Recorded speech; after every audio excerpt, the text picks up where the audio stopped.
जय हिंद। आईएनएस विक्रांत जो भारत का पहला इंडिजीनियस एयरक्राफ्ट कैरियर है, इसके बारे में टोटल स्पेसिफिकेशन, इसमें कैसे कैसे ये काम करता है एयरक्राफ्ट कैरियर, इसके बारे में समझते हैं। हेलो नमस्कार दोस्तों, बहुत बहुत स्वागत है फिर से मेरी एक नई वीडियो में। मैंने लास्ट वीडियो कुछ दिन पहले एक वीडियो डाला था, गुरुजी की एक वीडियो का मैंने विश्लेषण किया था। गुरुजी खान सर जो पटना वाले एक सर हैं, टीचर हैं, उनकी एक वीडियो को मैंने विश्लेषण किया था। उस वीडियो में मैंने आपको बताया था पाकिस्तान के बारे में, पाकिस्तान की हालत के बारे में बताया था, किस तरीके से चीन का पाकिस्तान पे कंट्रोल हो रखा है, किस तरीके से पाकिस्तान फाइनेंशियल क्राइसिस से जूझ रहा है, क्या क्या वहाँ पे हालात हैं, कि पाकिस्तान को कर्ज के लिए कितनी रिक्वायरमेंट है, सारी चीज़ें मैंने आपको एक एक करके पाकिस्तान की कमियां बताई थी। क्या दोस्तों, मैं इस वीडियो में बात करने वाला हूँ अपनी नेवी के बारे में, और नेवी में भी सबसे ज़्यादा खास मैं बात करने वाला हूँ अपनी जो नेवी की ताकत है, जो भारत की शान है, हमारे देश की शान है, हमारी शान है, आईएनएस विक्रांत के बारे में। किस तरीके से आईएनएस विक्रांत एयरक्राफ्ट जो काम करता है, किस तरीके से दूसरे दुश्मन देशों के वो टेंशन और परेशानी का सबब बना हुआ है, क्या क्या उसमें विशेषताएं, क्या क्या क्वालिटी है, जो मैं नहीं करूँगा, गुरुजी हमारे बताएंगे। गुरुजी की वीडियो को मैं विश्लेषण करने वाला हूँ और उनकी वीडियो के बारे में हम बात करेंगे, किस तरीके से उन्होंने एक एक करके स्टेप करके उसकी क्वालिटी बताई, किस तरीके से वो काम करता है, किस तरीके से वो वर्क करता है। तो आइए वीडियो को स्टार्ट करते हैं और देखते हैं क्या क्या उसमें क्वालिटी है। और वीडियो को अगर पसंद आए तो लाइक कर देना, शेयर कर देना। अगर अभी तक आपने मेरे चैनल को सब्सक्राइब नहीं किया है तो नीचे वाला जो रेड कलर का बटन उसे दबा के सब्सक्राइब कर दो,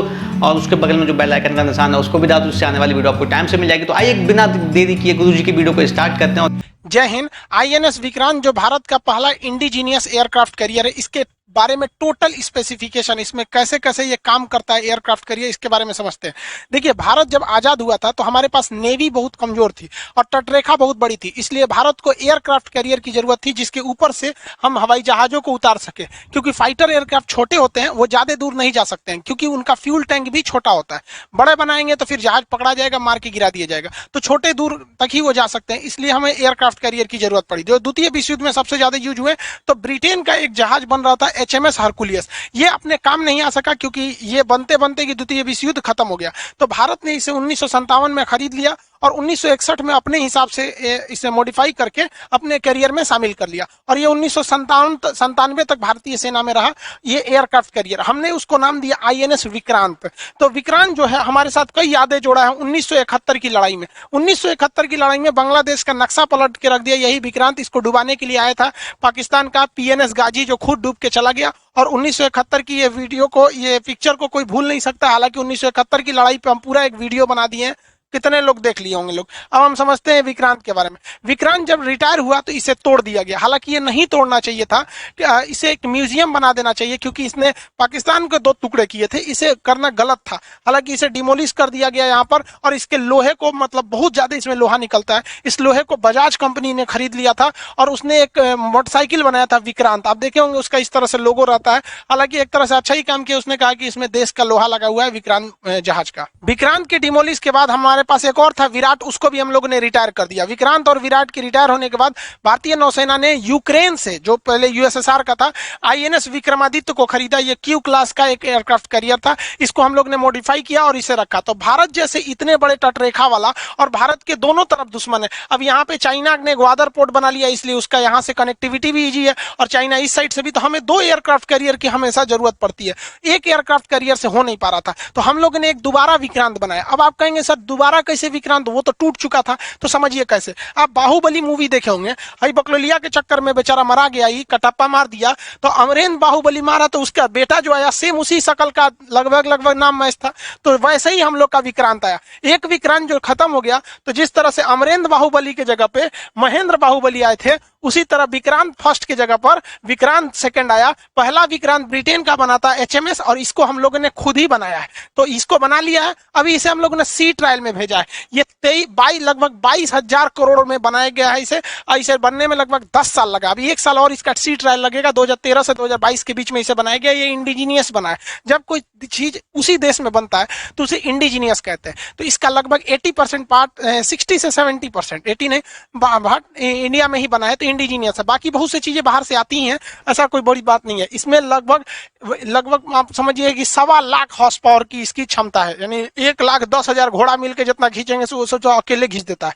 2021 में इसका सी ट्रायल होगा। इसे कोची शिपयार्ड लिमिटेड ने बनाया है। कोची शिपयार्ड लिमिटेड भारत का सबसे बड़ा शिपयार्ड है, जो बड़े बड़े जहाजों को बनाता है। पहले इसे ड्राई डॉक में रखा जाता है, नीचे का पेंदी उदी बना दिया जाता है, सब कुछ हो जाता है, तो इसे समुद्र में उतार दिया जाता है। समुद्र में उतारने के बाद इसके ये एविएशन कॉम्प्लेक्स ऊपर रडार वगैरह इस सब चीज के ऊपर के डेक को बनाया जाता है। शुरुआत में जब ये डाई डेक में रहता है तो इसमें कुछ नहीं होता है। जैसे देखिए ना, इसका ये जो कॉम्प्लेक्स था यहाँ पर एविएशन कॉम्प्लेक्स तो है ही नहीं है, तो पहले नीचे का एरिया बना दिया जाता है। जब पूरा बन जाता है तो इसे बाहर में खड़ा कर दिया जाता है। देख रहे हैं यहाँ पर ये बहुत बड़का है कोची शिपयार्ड, यहाँ एक कोपचा टाइप का देख रहे हैं, इसमें सोच इसको घुसा देगा और इसका मेंटेनेंस करेगा। तो कोची शिपयार्ड बहुत बड़ा है, इसमें इसीलिए टाइम लगते हैं, नहीं तो छोटे मोटे जहाज में झमेला ही नहीं है।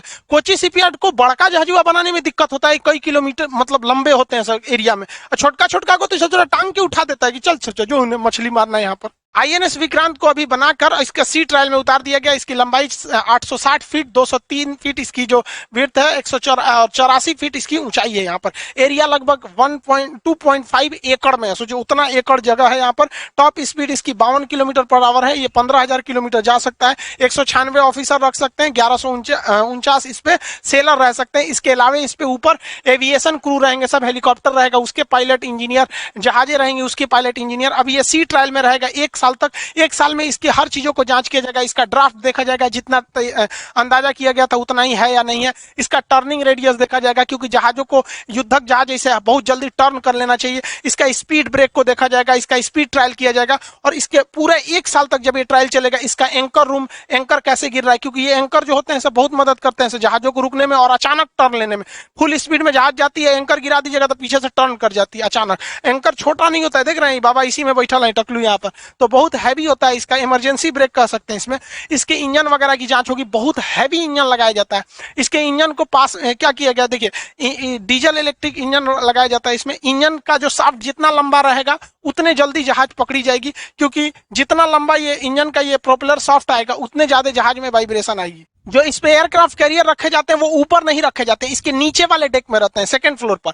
और नीचे ले जाने के लिए यहाँ एक लिफ्ट लगा रहता है, जिसे हम लोग एयरक्राफ्ट लिफ्ट कहते हैं, और इसी में जहाजों को रख के नीचे लेके जाया जाता है यहाँ पर। अब ये इसके बारे में भी कुछ लोग कह रहे हैं ये छोटा है बड़ा, इसको समझिए यहाँ पर। जैसे यहाँ देखिए ये ऊपर का डेक है, जहाज इसके अंदर रखी हुई है, लेकिन ये आईएनएस विक्रमादित्य का है। विक्रमादित्य के साथ खराबी क्या है कि इसका लिफ्ट सामने है। लिफ्ट सामने का होने की वजह से जहाजों को जितना बड़ा जहाज है उतने बड़े लिफ्ट करना पड़ेगा, जबकि आईएनएस विक्रांत जो हम लोगों ने बनाया है इसका लिफ्ट जो है वो सी फेसिंग की ओर, समुद्र की ओर। तो देखिए ये लिफ्ट जब सी फेसिंग की ओर रहता है तो ये लिफ्ट छोटा भी रहेगा ना, तो जहाज यहां ले आइए और जहाज का कुछ हिस्सा बाहर लटका दीजिए, कोई दिक्कत नहीं है। तो हम लोग का जो लिफ्ट है वो सी फेसिंग है विक्रांत का। दो लिफ्ट है।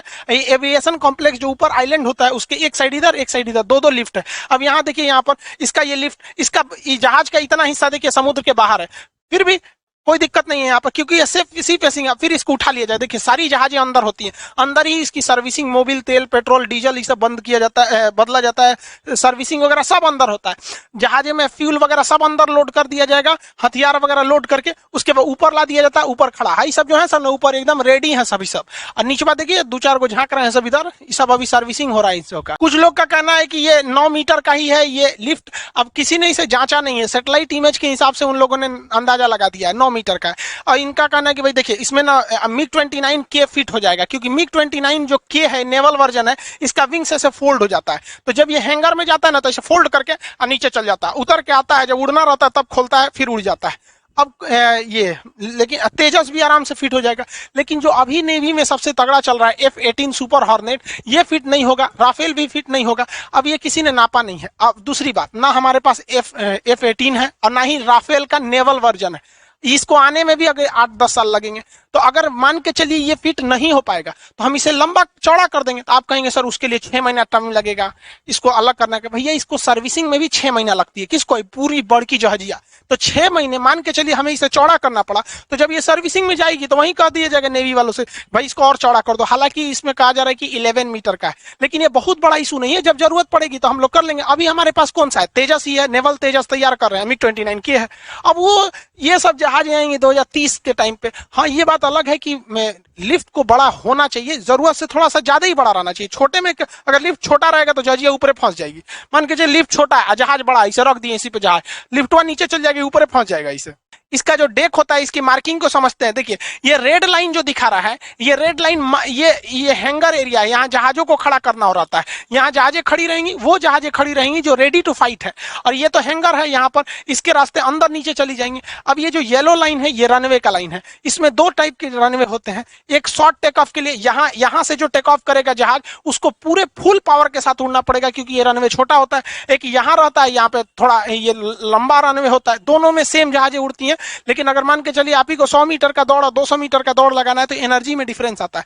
इसको इसलिए रखा गया है दो टाइप का, कि ज्यादा से ज्यादा जहाजों को कम समय में उड़ाया जा सके। एक यहां से फटाक से उड़ान भरा, 2 सेकंड का गैप देके एक ठोक उधर उड़ा दीजिए यहाँ पर, और एक ही रनवे रहता तो दिक्कत होता। इस रनवे के अलावा यहाँ पर लैंडिंग के लिए ये वाला स्ट्रिप होता है, लैंडिंग वाला स्ट्रिप होता है यहाँ पर, इस पे जहाजें लैंड करती हैं। ये गोल वाला है हेलीकॉप्टर को उतरने के लिए है, यहाँ पर हेलीकॉप्टर वगैरह को। आप कहेंगे सर यहाँ हेलीकॉप्टर रहेगा तो लैंडिंग कैसे करेगा? हेलीकॉप्टर को उड़ा दिया जाएगा, लैंड करके फिर रख देते हैं, अपने यूज के हिसाब से होता है यहाँ पर। अब इसके लैंडिंग के टाइम पे पीछे अरेस्टेड वायर रखना पड़ता है।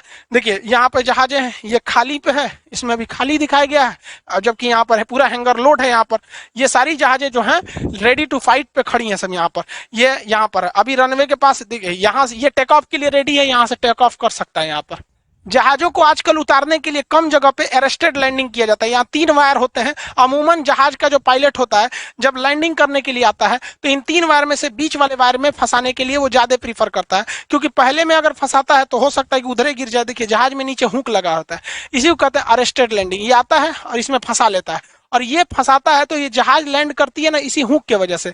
और ये जहाज जो भी पायलट आता है फुल पावर के साथ लाता है कि बाई द वे अगर हुक ना फंसे तो वो वापस लेके उड़ जाए, और फंस गया तो खुद ही रोक लेगा। और पायलट को पता भी चल जाता है, वो फुल पावर से आता है और केवल चक्का टच करता है और वो सोचता है कि भाग जाए, और अगर फंस गया उसको लगता है कि नहीं भाग रही है तो समझ जाता है फंस गया है, रोक देता है, नहीं तो लेकर फिर वापस उड़ जाएगा। कभी कभी नहीं हो फंसता है। पायलट को यहाँ पे लैंडिंग कराने में सबसे समस्या आती है, क्योंकि एयरपोर्ट पर लैंडिंग कराना इजी होता है, लेकिन यहाँ पे जहाज कभी ऊपर नीचे घूमते हैं, कभी ऐसे, कभी लहर मारती है, उस पे से जहाज मूविंग होता है, तो इसको एंगल मिलाना बहुत मुश्किल हो जाता है कि इसका एंगल कैसे मिलाया जाए। तो इस एंगल को मिलाने में लिए टेकॉन रडार मदद करता है। ये ऊपर से ये जो रडार देख रहे हैं यही बताता है कि देख बबुआ तोरा लैंडिंग, तो जहाज को थोड़ा सा और ऊपर करो, नीचे करो, दाहिने बाएं। समझ जाइए कि ये जिस तरह से वहां पर ILS सिस्टम काम करता है ना एयरपोर्ट पे, वहां पे ये टेकॉन सिस्टम काम करता है, और यही बताता है ताकि लैंडिंग आराम से इस पर किया जा सके और इजीली यहाँ पर अरेस्टेड लायर को फंसाया जा सके। इसके ऊपर ये वाला रडार को देखेंगे तो ये मेरीन रडार होते हैं, नेविगेशन रडार और मेरीन रडार। इनका काम क्या होता है? मेरीन रडार छोटे मोटे टारगेट को पकड़ते हैं, जैसे ड्रोन आ गया या छोटे शिप आ गए सब, नहीं तो इसी में बम बांध के लड़ा जाएगा तो भड़किए जाएगा। और नेविगेशन रडार जो होते हैं वो रास्ता बताते हैं जहाजों को कि ये रास्ता है, इधर से जाइए, नहीं तो पता चला समुंदर ऊपर से तो दिख रहा है समुंदर है, नीचे से कोई पहाड़ खड़ा रहेगा तो पेंदिए रगड़ा जाएगा उसका। तो ऐसी समस्या ना आए इसके लिए कई तरह के इसमें रडार लगाए जाते हैं। इसके अलावा अगर आप यहाँ पे ऊपर देखेंगे ये वाला, ये सेलेक्सर RN रडार, ये बड़े साइज के होते हैं, 2 ठो लगाए गए हैं यहाँ पर। ये एक इस साइड में उधर से में, ये वार्निंग रडार होते हैं। ये 400 किलोमीटर रेंज होता है। 400 किलोमीटर के दायरे में कुछ भी आएगा पूरा वार्निंग सिस्टम को ये दे देगा। इस सारे सिस्टम को इसके ऊपर ही इसको लगाया जाता है ताकि वार्निंग इसको दिया जा सके। इसका जो मेन रडार लगाया गया है MM स्टार रडार लगाया गया है, मल्टी फंक्शनल रडार। ये MM स्टार यहाँ पर देखेंगे ये इस शेप में बनाया गया है और एक यहाँ पर बनाया गया। हालांकि शायद इसमें अभी इसको फिट नहीं किया गया, क्योंकि जब इसमें फिट किया जाता है MM मल्टी फंक्शनल रडार तो ये हल्का सा उभार आ जाता है, कोई जरूरी भी नहीं। देखिए यहाँ हल्का हल्का उभार देखने को मिलेगा। ये पूरे 360 डिग्री के डायरेक्शन में कई सारे टारगेट को निशाना बना सकते हैं। जैसे मान के चलिए अचानक 10 ठो 50 ठो जहाज आ गया, 10 ठो मिसाइल आ गया, 2 ठो हेलीकॉप्टर आ गया, ड्रोन आ गया, इसको कोई टेंशन नहीं, सब पे नजर रखेगा, एक ठो पे लॉक कर देगा इधर उधर में। तो ये multi functional MF multi functional star radar होते हैं। ये इसका मेन रडार है।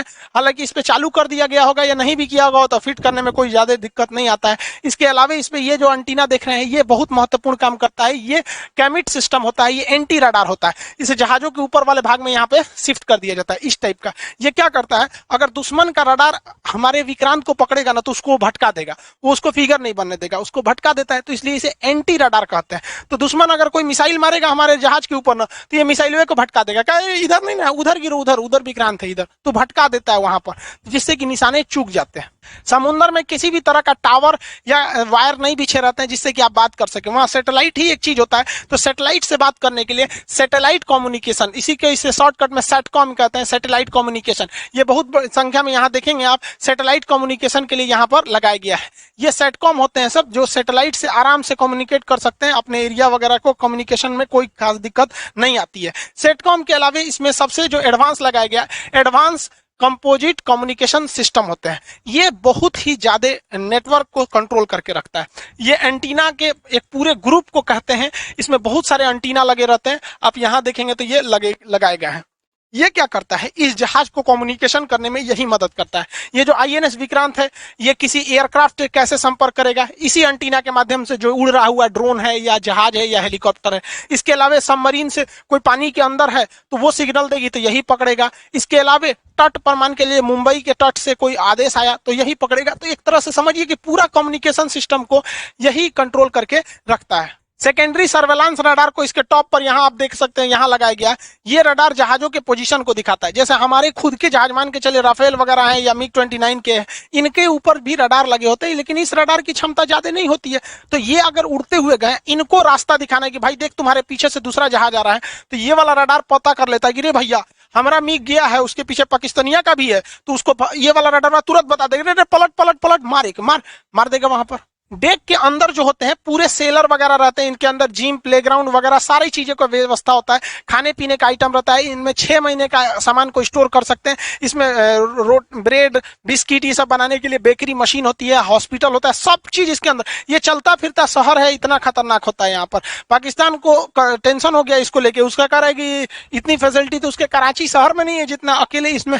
इसके ऊपर वाले इस पार्ट को हम लोग कहते हैं एविएशन कॉम्प्लेक्स। इसे आइलैंड भी कहते हैं लोग यहाँ पर, नहीं तो इसे एविएशन कॉम्प्लेक्स या सुपर स्ट्रक्चर कहते हैं। इसी पे सारा कमांड सिस्टम इसी पर रखा गया रहता है।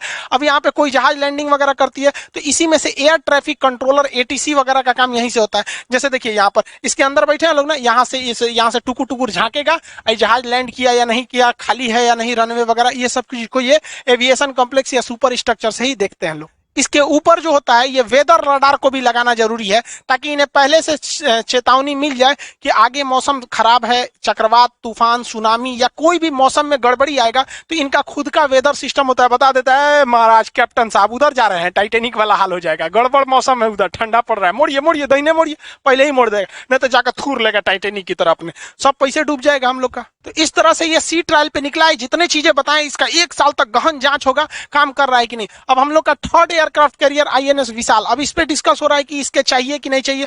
बजट के अभाव में कहा जा रहा है कि भैया इसको नहीं चाहिए। हालांकि हमें थर्ड एयरक्राफ्ट की जरूरत जरूरी है वहां पर, और थर्ड एयरक्राफ्ट जो आएगा उसमें ये स्की जंप वाला सिस्टम नहीं होगा। स्की जंप में जहाजों को ऐसे इसके ऊपर जाके ऐसे जंप करके उड़ाया जाता है, जिस वजह से अपनी फुल क्षमता से नहीं उड़ पाती है। जबकि अमेरिका वगैरह में देखेंगे तो उसमें कैटापुल्ट सिस्टम है, छोटे से रनवे में बस इतने दूर में जहाजें उड़ जाती है, 2-2 रनवे। इसमें क्या किया जाता है ना, जहाज के निचले चक्के को नीचे एक मशीन होती है गुलेल टाइप का, उसमें फंसा दिया जाता है और वो उसको फेंक देता है ऐसे गुलेल टाइप का, तो उड़ाने के लिए कोई दिक्कत ही नहीं है। तो विक्रांत में हम लोग आने वाला थर्ड एयरक्राफ्ट कैरियर के लिए हमें इसकी जरूरत पड़ेगी, और रखना भी चाहिए हम लोग को, क्योंकि देखिए थर्ड एयरक्राफ्ट कैरियर की हमको जरूरत है ही, क्योंकि आई होप आपको जो भी इस वीडियो में इन्फॉर्मेशन दी गई या जो भी इसमें जानकारी दी गई, जिस तरीके से हमारे देश के बारे में बताया गया, हमारे देश के प्राउड के बारे में बताया गया, आपको सबको पसंद आया होगा। अगर वीडियो आपको पसंद आया तो वीडियो को लाइक जरूर कर देना, और अगर अभी तक आपने मेरे चैनल को सब्सक्राइब नहीं किया तो प्लीज़ जो रेड कलर का निशान है उसको दबा के सब्सक्राइब कर दो। इतना ही, मिलते हैं नेक्स्ट वीडियो में, तब तक के लिए।